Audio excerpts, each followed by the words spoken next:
하나님 아버지, 어린아이 같지 않으면 결단코 천국에 들어가지 못하리라 하셨는데 우리에게 붙었던 너무 어른스러운 생각이나 목적이나 가치관이나 또 우리가 가지고 있는 세상 지식을 다 버리고 어린아이같이 겸손하고 순전하여 여호와 하나님을 믿고 전심으로 순종하는 하나님이 기뻐하는 성도가 되기를 원합니다. 오늘도 우리에게 생명의 말씀 주셔서 감사합니다. 부족한 종이 말씀 전할 때 간섭하셔서 주의 뜻 증거 되기를 소원합니다. 우리의 마음을 여사 하나님의 음성을 듣는 시간 되게 하여 주옵소서. 하나님 아버지께 영광을 돌립니다. 예수님의 이름으로 기도합니다. 아멘. 에스겔서 18장을 통해서 우리가 몇 가지 중요한 것 생각해 보자는 건, 첫째로는 아버지의 죄 때문에 아들이 망하고 고난당할 수 있느냐, 이런 것. 둘째로는 오늘 본문의 내용이라기보다는 성경을 우리가 어떻게 볼 거냐 하는 것입니다. 오늘 성경에 보면 네가 산에서 우상의 제물을 먹지 않고 이웃에게 악하게 하지 않고 이웃 여인을 범하지 않고 네가 공의를 행하고 이러면 네가 살리니, 그렇지 않으면 네가 죽을리니, 이런 말씀들이 있죠. 우리가 이 말씀들을 그냥 액면 그대로 들으면 우리 구원은 행함에 의한 것 같이 보일 때가 있습니다.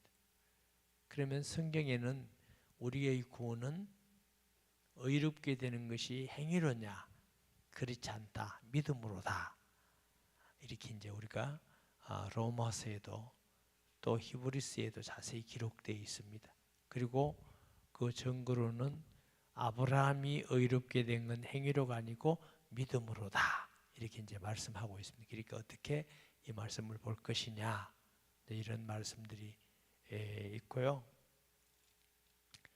또 하나 우리가 또 보면 하나님은 악인도 멸망한 걸 원하지 않으시는데 진짜 우리가 살 길은 우리의 죄와 허물을 전심으로 하나님께 내려놓고 마음 심령부터 변화를 받아서 우리가 하나님 앞에 사는 자가 참 우리가 사는 길이다. 네, 이런 말씀인데 우리가 말씀 나누면서 좀 더 자세히 하겠습니다. 1절에 보면 또 여호와의 말씀이 내게 임하여 이르시되 너희가 이스라엘 땅에 관한 속담에 이르기를 아버지가 신 포도주를 먹음으로 그의 아들이 이가 시다고 하면 어찌미냐. 자, 이게 무슨 뜻이냐면 이스라엘이 물론 아수르에 망하고 또 남쪽 유대가 바벨론에 다 망해버리잖아요. 아주 비참하게. 그러면 전쟁에 져서 포로가 되고 죽기도 하고 헤어지기도 하고 왕이 잡혀 끌려가기도 하고 눈이 빠지기도 하고 굶주리기도 하고 말할 수 없는 비참한 일들을 볼 때 유대인들은 무슨 생각을 하냐면 우리 조상죄 때문에 우리가 이렇게 망했다. 우리 조상죄 때문에. 어디 뭐 들어본 거 안 같아요? 잘 되면 다 내가 알고 못 되면 누구? 조상 탓이라고 해야 되지. 이 유대인들이 우리가 이렇게 망하고 비참한 건 우리 조상죄 때문에. 하나님께서 아니다. 아버지가 신포도주를 먹는데 아들의 이가 실 수가 있겠느냐. 모든 아버지의 영혼도 아들 영혼도 내게 속했고 범죄한 그 영혼이 죽으리라. 이 말은 아버지 죄 때문이 아니고 너희 죄 때문에 네가 망했다. 너희 죄 때문에 네가 이렇게 파멸되었다.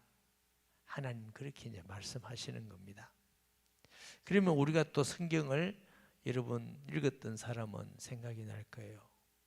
출애굽기 20장 5절에 보면 하나님의 말씀을 불순종하고 거부하고 우상 숭배하고 하면은 계명을 지키면 어떻게 해요?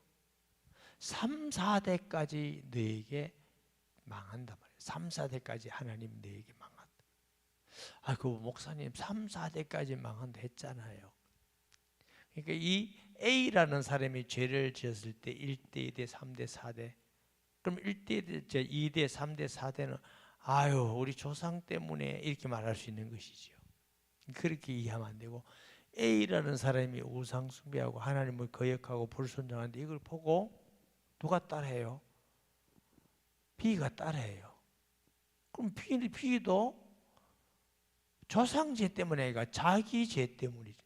그 다음에 또 아들이 또 C도 따라해. 그 다음에 또 D도 따라해. 그럼 결국은 누구 죄 때문에 죽어요? 자기 죄 때문에 고통을 당하는 것이죠. 역시 하나님께서 하나님을 경외하고 순종한 자에게 천대의 복을 주신다는 것도 오늘 본문하고 보면 상충하죠. 왜냐하면 너희 부모가 그래 악을 행하는데 아들이 부모님이 하나님을 불순종하고 죄를 짓고 이렇게 망했으니까 나는 하나님을 경외해야지 우상숭배도 안 해야지 이렇게 의롭게 산다면 그가 죽겠느냐 살지 않겠느냐. 역시 마찬가지. 한 아버지가 하나님을 경외하고 축복을 받았으면 그 다음은 하나님을 거역하고 우상숭배하고 죄를 지어도 하나님이 축복이 계속 있다 이렇게가 아니고 그 부모님의 신앙을 본받아서 하나님을 경외하고 살면 계속적으로 하나님을 경외한 죄의 은혜와 복이 계속 내려가는 것이죠. 아멘. 그래서 신앙은 우리 자신이, 그러니까 아내가 예수 잘 믿는다고 남편이 구원받는 건 아니잖아요. 아내가 잘 믿고 예수 믿으면 구원받고 남편이 예수 믿으면 구원받지. 그럼 주 예수를 믿으라 그리하면 너와 너희 집이 구원을 받으리라. 이 말은 남편 한 사람이 예수 믿으면 온 가족도 다 구원해진다 이렇게 이해하면 안 된다. 남편 한 사람이 예수 믿으면 그 복음이 가족 전체에 전파되어지는 하나님의 뜻과 계획이 있어서 믿고 돌아오는 것이지요.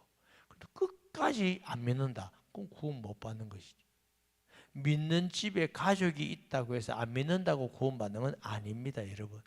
그만큼 믿음의 가정에 영향을 주니까 믿게 되는 거죠. 이제 가끔 우리 성도님 부모님들이 예수님을 안 믿다가 병원에 계시든지 혹은 집에서 많이 편찮고 연세가 많든지 하면은 예수님 믿고 구원받는 경향들이 많이 있어요. 과거에 제가 이런 설교도 한 적이 있어요. 여러분, 부모님 전도하고 싶거든. 여러분이 부모님을 모시세요. 이 옛날 어른들이 생각은 뭐냐 하면은 아들 집에 계시면 아들이 안 믿으면 안 믿어요. 아들도 안 믿는데 내가 아들 집에 얹혀 살면서 내가 믿으면 되겠나? 안 믿는다고요. 그런데 딸이 모시면 딸은 예수님을 잘 믿어. 그럼 이 부모님 마음은 그래, 내가 딸 집에 있으니까 딸이 예수 믿으니까 나도 믿어야지. 이래서 믿는다고. 딸 집에 산다고 구원받는 게 아니고 딸이 믿으니까 그 영향을 받아서 예수 믿고 구원받는 예가 많이 일어나는 것입니다.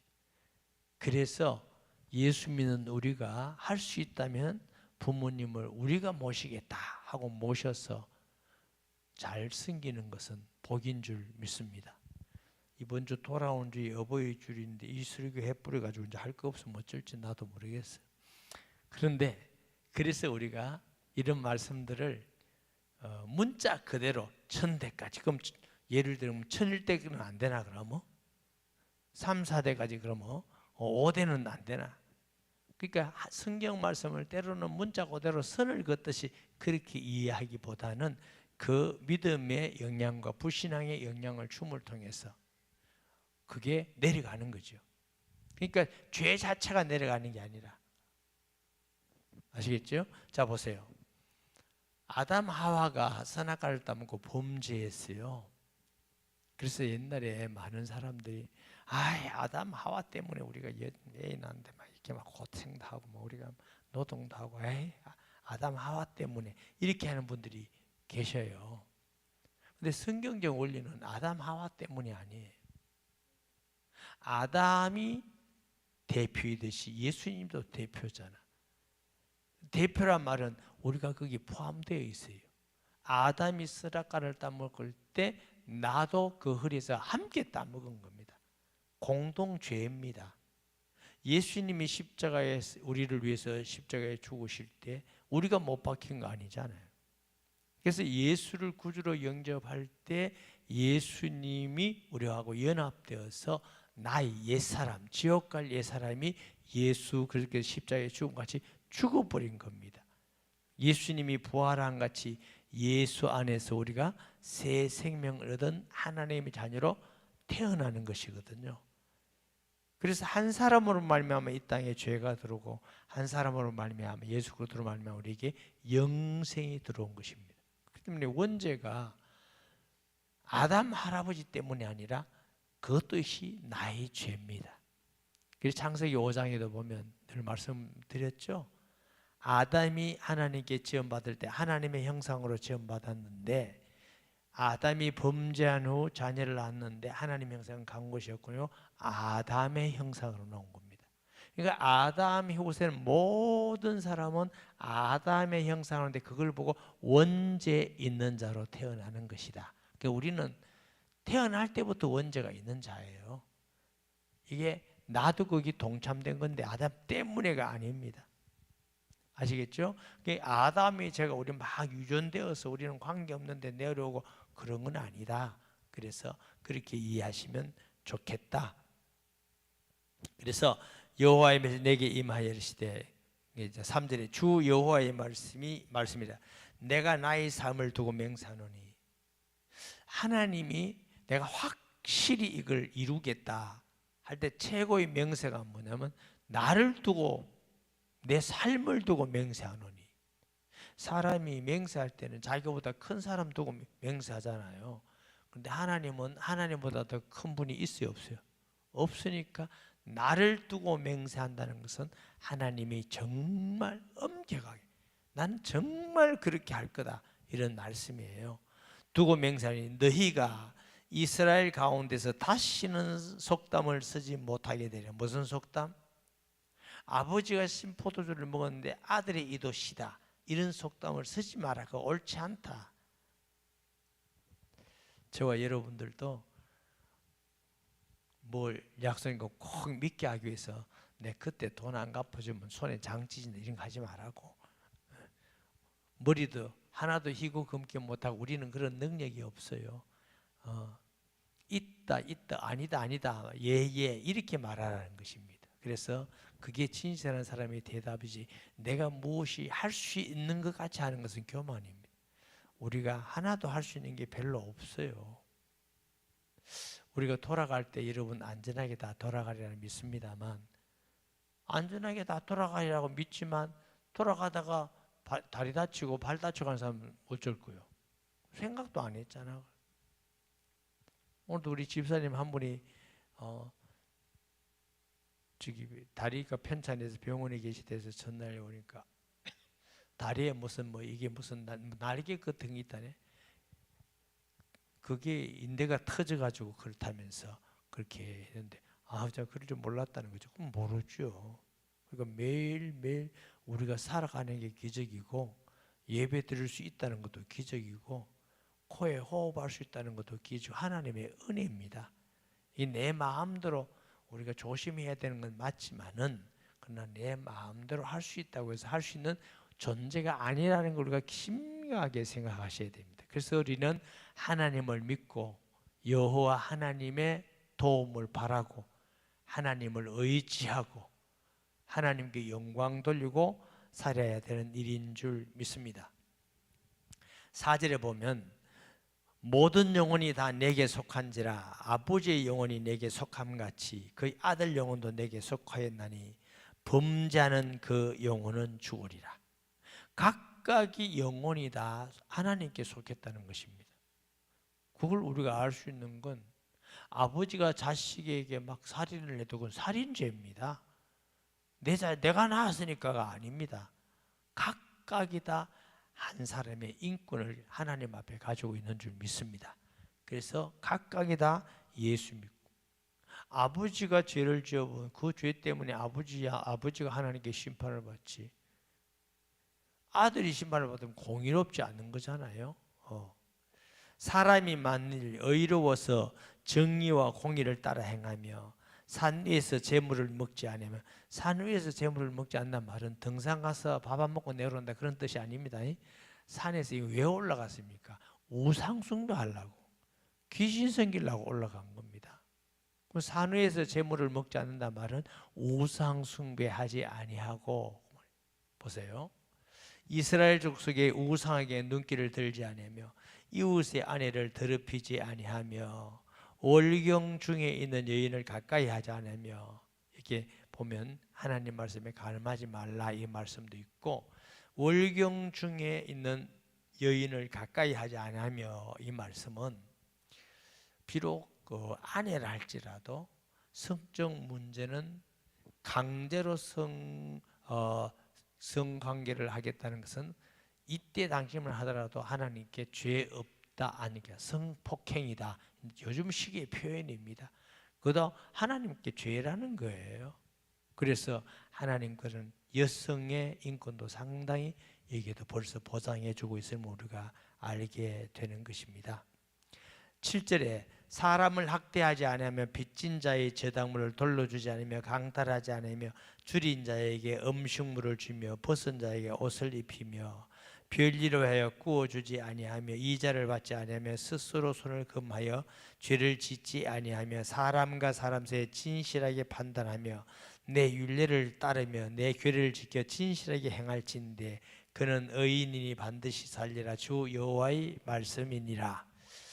출애굽기 22장 25절 27절 좀 띄워주실래요? 네가 만일 너와 함께한 내 백성 중에서 가난한 자에게 돈을 구워주면 너는 그에게 채권자가 자지 말며 이자를 받지 말 것이며, 내가 만일 이웃의 옷을 전당 잡거든 해가 지기 전에 그에게 돌려보내라. 그것이 유일한 옷이라. 그것이 그의 알몸을 가릴 옷인저 그가 무엇을 입고 자겠느냐. 그가 내게 부르짖으면 내가 들으리니 나는 자비로운 자임이니라.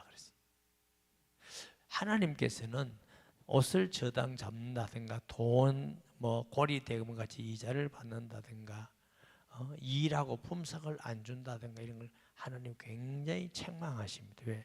가난하고 약한 자가 이게 이제 이 옷 같아 보이지만 이 추울 때 입고 다니지만 잘 때는 덮고 자는 거거든요. 그럼 가난한 사람이 그거 입는데 그러면 더 추울 때는 덮지도 못하고 입지도 못하고 얼마나 고생이냐. 그래서 하나님은 그 약한 자의 것을, 돈이 많은 자에게는 몰라도 약한 자의 것을 억압해서 그가 사는데 힘들게 어렵게 고통을 주지 마라. 이 말씀을 전체로는 무슨 뜻이냐면 산에서 음식 먹지 말라, 우상 숭배하지 말라.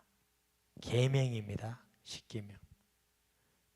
이웃을 괴롭히지 말라. 이것도 역시 계명입니다. 다른 말로 하면, 그러면 자, 하나님의 말씀을 지키면 네가 의롭게 되니 살리라. 자, 이 말씀 물어봅시다. 그러면 이게 계명인데 하나님 말에 많은 말씀들이 있잖아요. 그럼 이거 다 지키는 사람이 있나요? 그렇게 오래 걸립니까? 이게 지키는 사람이 있나요, 없나요? 예. 그럼 이제 없으면 우리가 이 말씀을 읽으면 굉장히 부담이 되죠. 지키려고 또 하고 지키려고 또 하고, 지키려고 해야 돼요, 안 해야 돼요? 지키려고 해야 됩니다. 지키려고 하고 노력하고 또 노력하고 하는데도 또 무너지고 또 무너지고 또 무너지고, 그럼 또 좌절하고 또 절망하고 또 내 자신 보면서 부족함을 보고. 자, 우리 이 말씀들을 볼 때에 계명인데 원래 하나님께서 주신 계명의 목적이 뭐예요? 사랑입니다. 예수님께서 뭐라고 하셨느냐면 내가 새 계명을 너희에게 주노니 마음껏 뜻과 성품을 다하여 주 너희 하나님을 사랑하고 둘째도 이와 같으니 내 이웃을 내 몸과 같이 사랑하라. 그래서 뭐라고 그래요? 하나님을 사랑하는 사람이 하나님을 경외하지 않고 우상 숭배하는 사람이 있습니까? 하나님을 사랑하는 사람이 하나님께 예배 안 드리고 막 안식일을 범하고 그런 사람이 구약에 있었겠습니까? 없어요. 이웃을 사랑하는 사람이 이웃을 막 살인하고 거짓 증거에서 속여서 사기치고 이웃에게 도둑질하고 이웃 여인을 탐내고 이럴 사람이 있겠습니까? 결국 하나님께서 우리에게 주신 것은 네가 요거 지키면 구원받는다. 자, 그래서 바울은 율법에 대해서 뭐라고 말하냐면 율법으로 의롭게 되는 육체가 없나니 율법은 우리를 죄를 죄되게 알게 하는 것이니라. 이 율법이 없으면 우리가 죄인지도 몰라. 그래서 율법이 없는 안 믿는 사람들은 우리가 죄인이라고 하면 죄인이라 해요. 죄인이 아니라고 그래요. 내가 뭐 도둑질했나 무슨 죄지었나, 내가 무슨 살인했나 무슨 죄지었나. 그래서 어떤 분들은 교회 처음 오면 제일 듣기 싫은 얘기가 우리가 다 죄인이라는 얘기가 듣기 싫대요. 왜냐하면 죄인이 아니라고. 나는 그래도 착하게 이만큼 내만큼 착하게 살아라, 내만큼 착하게 살아라고 옛날에 말해본 사람 손들어 할까? 내만큼만 착하게 살아라, 이렇게 말하면서 나는 죄 없다, 착하게 산다 이렇게 말하고 있잖아요. 그러나 하나님의 율법에 딱 비춰보면 우리는 너무너무 그 죄인. 이 죄를 죄인을 알아야 하나님께 내가 회개하는 거예요. 통회하고 회개함으로 하나님의 앞에 손을 드는 겁니다. 나를 구원해 주소서. 그래서 낮아진 마음으로 말씀을 듣고 내가 스스로 의롭게 될 수 없는 존재구나. 그래서 이 하나님의 사랑인 예수님을 받아들이고 믿음으로 구원받는 거예요. 그러니까 율법의 기능은 죄를 죄로 알게 하는 기능이지 이 율법으로 우리가 구원받을 수 있는 건 아닙니다. 여기서 살리라 하는 말씀은 뭐냐? 하나님을 사랑하고 이웃을 사랑하여 그 말씀을 지키는 사람이라 이렇게 이해하셔야 됩니다. 말씀을 지켜서 구원받는 게 아니라 믿음으로 구원받는. 그 믿음은 하나님의 사랑을 내가 알고 은혜를 알아서 그걸 믿고 하나님의 은혜와 사랑을 전하는 것인 줄 믿습니다. 아멘. 이번 주에 노예 연세 많은 목사님하고 이렇게 얘기할 기회가 있었어요. 저를 찾아와서 식사하면서 얘기를 하면서 무슨 얘기하면 그분도 연세가 상당히 많아요. 목사님, 제가 나이가 좀 됐는데 이제 목회가 뭔지 좀 이해가 됩니다. 그래서 저도 질세라 저도 그렇습니다. 그래서 무엇을 가지고 목회가 좀 이해된답니까? 했더니 이제 성경을 보고 말씀을 보면 뭘 전해줘야 되겠다는 게 이제 준비가 되고 순수가 되고 이렇게 되어집니다. 그래서 그렇죠. 저는 이런 면에서 이게 참 목회자같이 되어가는 과정이구나 이 생각을 합니다.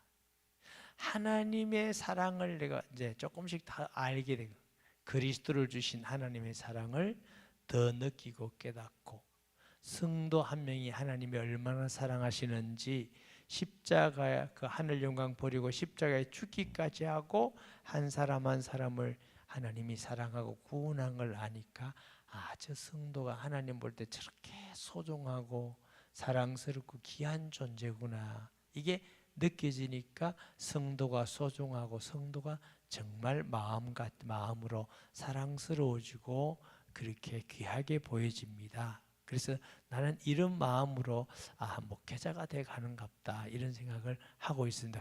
그렇지요. 그래.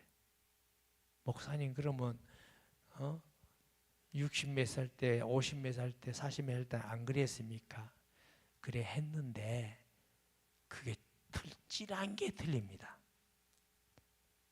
그때도 성도가 사랑스럽고 다 귀하지만 이걸 뭐 어떻게 해야 될지 좀 꼰대 같은 말 해서 죄송합니다.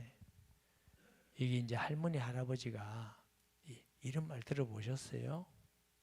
내 자식 키울 때는 분주하고 바빠서 내 자식이 얼마나 사랑스럽고 귀여운지 잘 몰랐는데 이제 할머니 할아버지가 되다 보니까 손자 손녀가 그렇게 사랑스럽고 좋대요. 우리 자식들이 없으니까 제가 얘기지, 저는 아직 잘 모르겠습니다. 왜 잘 모르겠다고 하냐면 내가 왜 이럴까 하도 내가 생각해 봤어요. 왜냐하면 주위에 있는 목사님들이 뭐 카톡에다 그거 들고 맨날 하면서 귀엽다고 뭐 보고 또 보고, 그래서 참 그 왜 내는지 잘 모르겠다. 뭐 제가 이제 생각하죠. 왜 너는 그걸 그렇게 늘 또 보고 또 보고 귀엽다 사랑스럽다 안 그러냐 했더니 할 시간이 없더라고. 다른 거 한다고, 보고 전도하고 뭐 하고 이런다고 딸 시간이 없어. 그래. 그래서 이제 집에 가면 사랑스러워. 집에 안 가면 딱 잊어먹어요. 내가 둘생할 때는 좋은 것 같아. 그것도 안 믿기니까. 그런데 어떤 분들은 맨날 집 떠나도 그렇게 보고 있더라고. 그래서 그래, 저기 참 대단하다.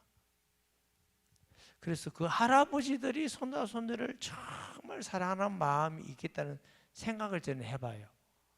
그래서 이게 정말 여러분, 하나님이 우리만큼 사랑하겠어요? 우리같이 사랑하시겠습니까? 비교가 안 되죠. 우리가 사랑한다고 얼마나 희생하겠습니까? 얼마나 수고했고 얼마나 헌신했습니까? 하나님은 자기의 아들을 죽기까지 이 땅에 버려서 다 주시기까지 사랑하신 그 사랑으로 우리를 사랑합니다. 아마 10,000분의 1만이라도 그 하나님의 사랑을 알고 느끼고 깨닫는다면 우리 진짜 행복할 거예요. 내가 그런 사랑받는 하나님의 자녀야. 내가 그런 사랑받는 하나님의 은혜를 받는 자야. 이것만 알아도 얼마나 기쁘고 얼마나 겠어요. 그거 생각하면 우리는 진짜 불신앙이 많아요. 아멘 할렐루야 했다가 또 삐쳤다가 돌아다니다가 하나님께 이제 잘하겠다 했다가 언제 보면 또 없다가 왔다가 바빠요. 하나님은 여전히 변함없이 누가 우리를 그리스도 예수의 사랑에서 끊을 수가 있으랴. 그 주님의 사랑을 알고 그 하나님의 사랑을 우리가 알고 하나님을 사랑하게 되면 우상숭배 안 해요. 그 하나님의 사랑을 알고 이웃을 사랑하면 이웃을 해코지 하려고 안 하지. 도우려고 그러죠. 그러면 계명이 지켜지는 거죠. 할렐루야. 그런 마음이 없이 이 계명만을 지킨다고 하면 계명이 지키지 않죠. 이런 의미에서 말씀을 이해해야 되고, 또 아까 말씀드렸듯이 구약 시대에는 어떻게 해서 구원받았죠? 행함으로 구원받았나요? 구약 시대 때도 여전히 믿음으로 받았습니다. 그래서 히브리 기자 11장에 보면 아브라함이 의롭게 된 것이 행함이뇨 아니야? 그가 믿음으로 하나님이 그를 의로 여기신지라. 하나님이 아브라함이 의롭게 된 것도 오실 그리스도를 믿었고, 요한복음 8장 56절 그랬죠? 56. 모세가 의롭게 된 것도 오실 그리스도를 믿었고, 나와 같은 선자가 올 거다. 아주 아주 세밀하게 알았다고요. 디테일하게. 다윗도 그리스도의 부활을 예언했습니다. 얼마나 구체적입니까?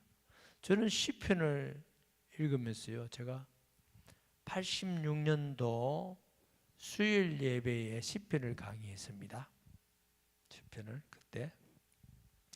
그때 강의하는데 어떤 새로운 사람이 한 명 딱 들어왔어요. 뭐 그러다가 그렇구나. 근데 주일날 또 왔어요. 그 다음 수요일날 또 오고 주일날 또 오고. 우리에게 등록을 했어요. 가보니까 자기 UBF라고 대학생 성경 읽기 선교회라고 있어요. 거기 속해 있다. 그분 전정숙 선생이에요. 그래서 제가 신방을 갔더니 뭐라 하냐면, 목사님 나는 시편의 그리스도가 그렇게 많은 줄 몰랐습니다. 교회가 복음을 전한다는 건 난 놀랐습니다. 자기들은 늘 생각할 때 교회는 그냥 복음 안 전하고 축복받아 이것만 하는 줄 알았대. 그래가지고 이번 주에도 또 복음 전하나 예수님을 전하나 하고 또 왔더니 또 전하더래. 그 다음 수요일 또 하더래. 그러니까 우리 교회 온 사람이 전영숙 권사에서 그때부터 내가 교육부를 하라고 해서 어린이 선생님. 그래가지고 이제 그 오래 우리 교회에서 했죠. 여러분 시편에요. 그리스도로 쭉 많이 있습니다. 구약 때도 다윗도 오실 그리스도를 다 믿고 뭐라고 그래요? 주께서 나의 주의 발등상이 되게 뭐예요? 주께서 나의 주께 발등상이 되기까지 그리스도께서 오셔서 나의 주 하나님 앞에 그만큼 구약 시대 때도 세밀하게 오실 그리스도를 믿었다는 걸 알아야 됩니다. 이사야도 그리스도의 고난과 죽음에 대해서 말씀하잖아요. 말라기는 엘리야의 심령으로 온다고 예언되어 있잖아요. 그러니까 구약에도 역시 의롭고 구원받는 길은 그리스도를 믿음으로. 신약은 말할 것도 없습니다. 그런 의미에서 우리가 구약을 볼 때 조심해야 될 이유는 그 구약은 행함으로 자꾸 구원받듯이 이해하는 건데 그거 왜 그러냐면 율법이 필요해야 안 해요? 필요해요. 그것을 통해서 죄를 죄되게 하는 겁니다. 그래서 구약은 몽학선생이라 그러기도 하고 또 뭐요? 그림자다. 그렇죠? 그림자다 하기도 하고 예표다 이러기도 하고 몽학선생이라는 말 제가 설명했죠.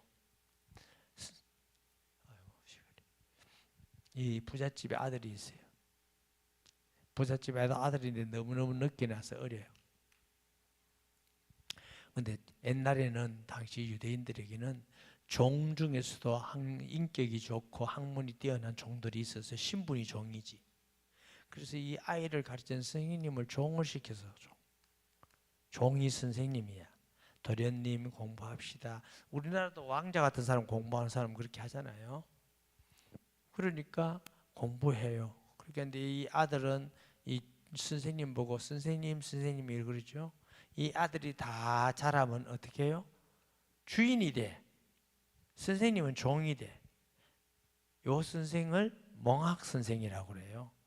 다시 말하면 구약은 그리스도 오기까지 몽학 선생이에요. 예수님을 잘 모르기 때문에 우리에게 예표로 그림자로 이 그리스도께로 인도해 주는 역할을 하는 게 구약입니다. 아멘. 신약은 그리스도께서 오셨다. 그래서 주 예수를 믿으라. 누구든지 예수를 믿는 자가 구원받는다. 그래서 신약도 역시 믿음으로 구원받는 것인 줄 믿습니다. 이런 부분을 행위로 가지고 구원받는 같이 이해하면은 성경을 굉장히 잘못 이해하는 꼴이 된다. 그래서 여러분에게 구약을 읽을 때는 그런 부분을 좀 굉장히 깊고 넓게 봐야 이게 사랑이구나 이렇게 봐야 사랑의 요거 조건으로 사랑해야 구원받는다가 아니라 구원받은 그 은혜로 사랑하는 것입니다. 항상 은혜가 먼저입니다. 보세요. 내가 노력으로 열심히 했으니까 하나님 준다. 이거는 복음이 아닙니다. 그건 율법입니다. 이거 해야 준다. 그렇죠? 복음은 그저 주시는 선물입니다. 먼저 하나님의 은혜를 주시고 내가 이리 줬으니 너는 이렇게 살아라. 자, 십계명도 보세요. 십계명 1계명이 뭐라고 그랬어요? 그러니까 틀렸다니까. 십계명은 나 외에 다른 신 이렇게 말라 이렇게 안 나와요. 뭐라고 나와요? 나는 너를 애굽에서 인도해낸 여호와로다. 하면서 제1은 꼭 그걸 넣어야 될 이유가 뭐냐 하면은 내가 너를 애굽에서 인도하고 광야에서 인도해서 종살이 하는 거 다 하나님의 전적 은혜로 인도해서 적과 꿀이는 땅도 하나님이 주셨으니까 너는 하나님의 택한 백성이야. 그러면 하나님의 택한 백성이 됐으니까 제1이 이제 우상숭배 하지 마라. 이해됩니까? 그게 복음입니다. 그럼 구약시대도 그렇게 했다고요. 로마서도 보세요. 1장부터 8장까지 뭐라고요? 우리가 믿음으로 은혜로 구원받는다. 우리가 아직 죄인 됐을 때 그리스도께서 우리를 위해 죽으심으로 하나님께서 우리에 대한 자기 사랑을 확장하셨느니라. 이게 5장이잖아요. 믿음으로 의롭게 된다 하면서 8장에 가면 그러므로 하면 그전에는 모든 우리는 죄인이었다. 행위로 구원 못 받는다. 믿음으로 받는다. 예수님이 우리를 위해서 죽으셨다. 하나님의 그게 사랑이다. 은혜다. 다 하고 그러므로 그리스도 아니면 결코 정죄함이 없나니. 그래도 예수 안에는 생명의 성령의 법이 죄와 사면을 해방하였음이니라. 말은 예수 믿으면 우리는 죄에서 해방받았다. 그래놓고 12장에 그러므로 너희 몸을 하나님이 기뻐한 산 제사로 드려라 이렇게 돼 있어요. 성경의 모든 구조가 그렇습니다. 고린도 교회도 마찬가지고 갈라디아서도 모든 구조가 먼저 하나님의 은혜를 하고 그렇기 때문에 너는 이렇게 하나님의 백성이기 때문에 이렇게 살아야 된다. 아멘. 여러분 자녀에게 말을 하든지 남편이나 아내에게 아니면 이웃에게 말을 하든지 꼭 이렇게 먼저 은혜를 말하고 나중에 행함을 말하면 자녀도 남편도 아내도 잘 듣습니다. 예를 들어서 이 아들이 지금 나쁜 짓을 해서 그럼 담배를 피웠다 치자. 중학생이 담배를 피우니까 아빠가 불러가지고 이 비름몰 자스가 중학교 3학년이기 머리에 소똥 담아니게 담배나 피우고 다니고 니 등록금 게 얼마인지 아냐? 엄마 아빠는 피땀 흘려가지고 애먹인데 이 비름몰 자스 니가 뭐 되겠노? 인간이 뭐 되겠노? 네가 그래가지고 됐노? 니 뭐 교회 다닌다면서 교회가 아니라 이렇게 나가 죽어라 계속 이러면 이 아이가 되게 착한 아이 같으면 이제 아빠 안 하겠습니다 이렇게 하지만 요즘 같이 아주 똑똑한 아이들은요 상처를 받습니다. 아빠가 나 미워하는구나. 엄마가 나가라는구나. 요즘은 가서 찜질방 간답니다. 이렇게 하면 안 돼요. 첫 번째는 뭐 해야 되느냐? 아들 아빠 내가 정말 사랑한다. 나는 너가 이런 게 너무 좋더라. 그리고 내 아들인 게 너무 좋고 너가 이렇게 한 거 참 좋은 면이 있다. 그런데 아빠가 좀 섭섭한 게 있다. 아빠는 너에게 정말 사랑하고 기대했는데 네가 담배를 피우고 했더니 아빠 마음이 정말 아프더라. 그거 안 할 수 없니? 이거 하면 이렇게 되고 그래 아빠 너 믿어. 그리고 아마 친구들이 그래서 어떤가 싶어서 해봤을 거야. 유혹받을 수 있다고 생각해. 그렇지만 우리는 하나님의 자녀잖아. 그래서 우리가 꿋꿋하게 이겨나가야 되는 거야. 그렇지? 잘할 수 있지? 그래 맞아. 아빠 너 믿어 화이팅. 이렇게 이게 먹게 들어가는 거예요. 이 비름물로 막 학교 애들이 담배나 피우고 다니고 이러면 남편에게도 가서 막 바가지 긁지 말고 좋게 말해서 여보 항상 우리는 당신에게 고맙게 생각합니다. 너무 직장 다니고서 얼마나 고생이 많습니까? 얼마나 수고가 많습니까? 그 늘 고마운 마음이 있습니다. 그런데 이런 부분은 좀 이렇게 해주시면 우리 가정이 더 좋겠습니다. 이러면 이게 변화가 되지. 아내에게도 그래. 아유 반차이라고 이거 해왔나? 이러지 말고 애 키운다고 한다고 얼마나 당신 쓰면 얼마나 바쁘고 힘들었으면 그래 하다 보면 이게 좀 이럴 수 있는데 조금만 신경 쓰고 이렇게 해주면 내가 정말 더 맛있게 살면 얼마나 기분 좋게 말할 수 있잖아요. 성경은 항상 그래. 아무리 꾸짖는 사람들도 예수님이 먼저 막 책망하지 않습니다. 사랑을 얘기하고 내가 얼마나 존귀하게 이긴지 아느냐. 그래서 내가 이렇게 항상 복음이 먼저 돼야 돼. 그걸 한번 여러분 적용해 보세요. 저도 적용을 많이 해봤습니다. 효과가 짱입니다. 나도 세련돼 가지고 오만 소리 듣는데 정말 여러분 효과가 있습니다. 꾸지령 하는 것보다 훨씬 효과가 있습니다. 복음이 그렇다니까요. 제1계명 이거야 안 그러셨어요? 나는 너를 애굽에서 인내는 여호와라. 제1은 이렇게 내가 하나님의 아들을 벌써 우리를 위해서 구원하셨기 때문에 그러므로 너는 이제 내 몸을 하나님이 기반 산제소로 드려야 되지 않겠냐. 모든 성경을 읽어보세요. 항상 은혜가 먼저 나옵니다. 정말 멋있잖아요. 이 성경이 그렇게 되어 있습니다. 복음입니다. 할렐루야. 그런 관점에서 우리가 행함도 이해하고 봐야 바르게 이해되어진다. 아멘. 그 다음에 이제 시간 없으니까 쭉 넘어가고요. 목사님 그럼 18절 다시 하면 안 됩니까? 그 말씀이 뭐 죽으리라 살리라 맨날 그런 게 나오고요. 31절에 가면은 너희는 너희가 범한 모든 죄악을 버리고 마음과 영을 새롭게 할지니라. 그런데 처음에는 행위같이 얘기했는데 31절에 가서는 마음과 영이 새롭게 할지라 이랬어요. 중요한 말씀입니다. 우리가 새롭게 되는 길이 행동을 가지고 자꾸 새롭게 변화되려면 행동이 변화가 안 와요. 뭐가 변화돼야 돼요? 생각의 변화가 와야 돼요. 생각의 변화가 오려면 생각은 어디서 와? 마음에서. 마음은 어디서 변화가? 영의 변화가. 그러니까 우리가 은혜 받고 성령 충만하면은 마음이 바뀌어요. 생각이 바뀌어요. 그럼 행동이 바뀌어지잖아. 행동을 똑바로 해라. 행동을 아무리 행동 고치려 해도 안 고쳐집니다. 어디서 고쳐야 된다고? 생각이 바뀌어야 됩니다. 아, 내가 이렇게 하다가는 큰일 나겠다. 그럼 마음은 생각이 머리에서 나가는 게 아닙니다. 마음에서. 예를 들면 파마하려는 사람은 가보면 미용실만 보입니다. 배고프면 식당만 보이고, 저는 가면 교회만 보입니다. 왜요? 내 마음이 뭐냐에 따라서 보이는 게 달라져요. 생각도 달라져요. 자꾸 내가 어떤 사람을 좋아하면 그 사람 자꾸 생각나요. 그런 거 몰라요? 좀 대단하다. 모르고 살았구나. 그러니까 꼭 머리에서 생각하는 건 아닙니다. 마음에 따라서 생각이 자꾸 듭니다. 성경에 너희 마음의 모든 생각이 악할 뿐임을 보고, 마음이 악하면 악한 생각이 자꾸 들어와요.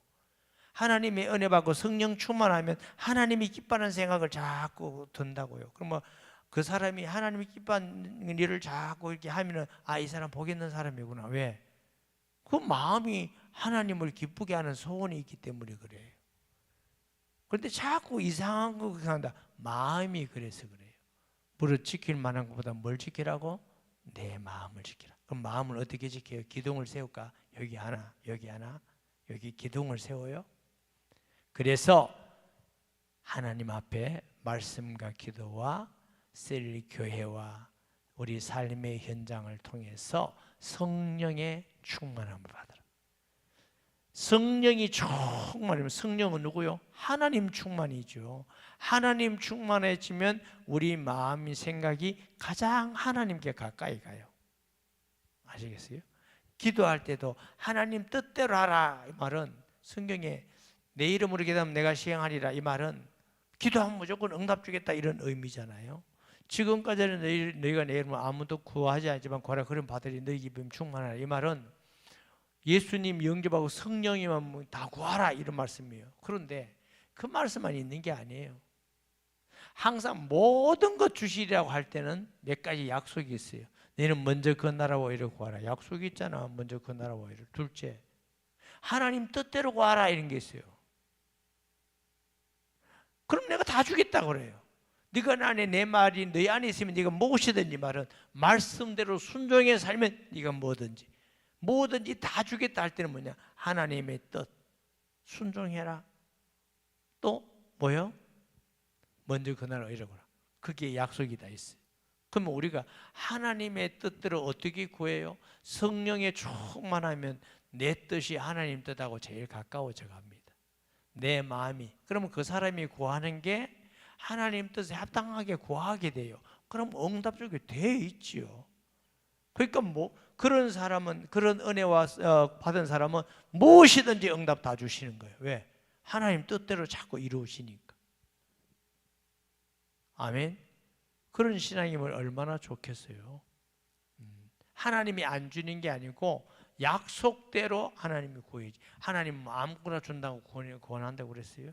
야고보 되면 의심하면 구하는 사람은 받을 줄 생각 말라 이렇게 했는데 믿음으로 구해라. 하나님의 약속의 말씀을 믿고 구해라. 할렐루야. 그래서 우리가 하나님 예수님을 영접해서 은혜 충만 성령 충만 받으면 우리가 하나님 사랑하게 되고 이웃 사랑하고 말씀을 지켜나가는 자가 됩니다. 그때는 그게 하나님 사랑하는 게, 우상 숭배 안 하는 게 안 어렵습니다. 쉽습니다.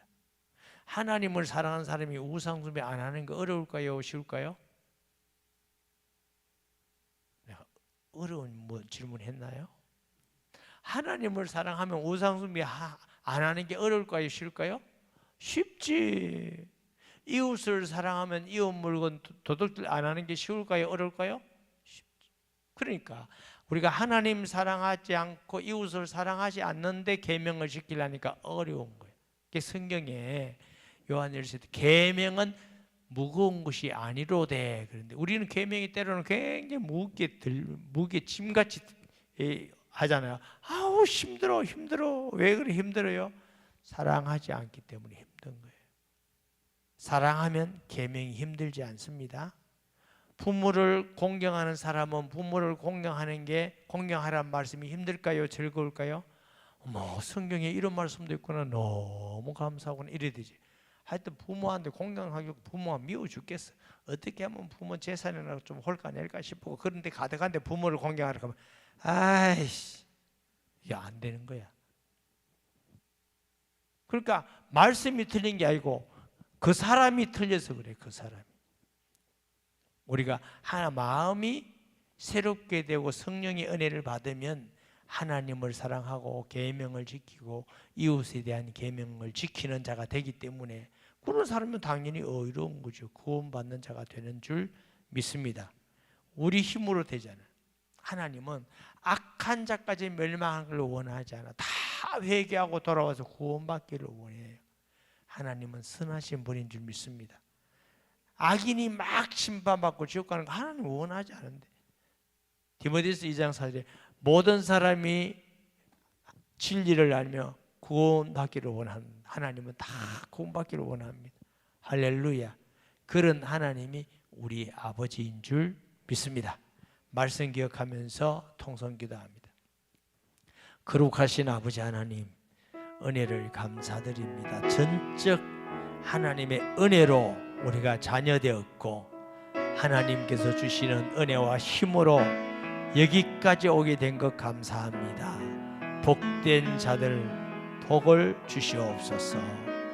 하나님 은혜를 깨닫고 하나님 사랑하며 성령의 충만받아 하나님 말씀을 잘 지키고 이웃도 하나님 볼 때 칭찬받는 주의 백성들 되게 하여 주옵소서. 예수님의 이름으로 기도합니다.